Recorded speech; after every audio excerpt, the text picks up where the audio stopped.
Il ne reste plus qu'à réaliser la présentation. Vous pouvez parsemer par exemple de quelques graines tout autour de votre assiette. Il ne reste plus qu'à déguster. Bonjour les coquinottes, et oui, je suis enfin de retour.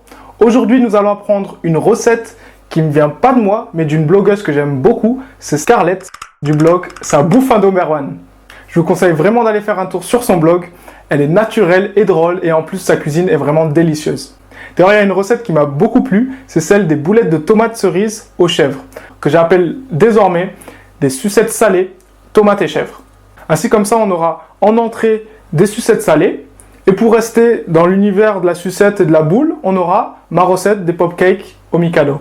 Pour cela, il vous faut des tomates cerises petites et rondes, c'est mieux. Un fromage de chèvre frais. Moi, j'ai utilisé une bûche de chèvre et ça fonctionne aussi très bien. Des graines de sésame, de la ciboulette hachée, des graines de pavot, des graines de lin et des cure-dents. On commence par écraser le chèvre jusqu'à obtenir une pâte homogène. Ensuite, on prend une tomate et on la couvre d'une couche de fromage. Vous devez obtenir une belle boule bien ronde.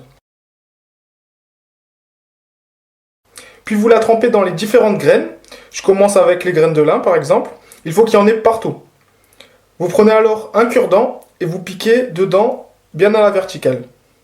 Vous secouez pour faire tomber les excédents de graines et vous la disposez sur votre plat. Petit conseil, ajoutez progressivement en 2 ou 3 fois le fromage sur la tomate. Cela vous fera économiser du fromage pour réaliser davantage de sucettes. Bien sûr, vous pouvez mélanger les graines entre elles.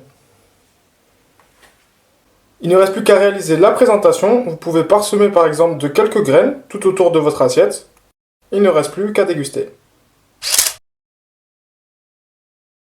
Et voilà, la recette est terminée. Vous avez vu, c'était simple, rapide et gourmand. Dernier petit conseil, surtout ne pas croquer la sucette. Sinon, vous allez voir à l'intérieur, la tomate cerise va exploser.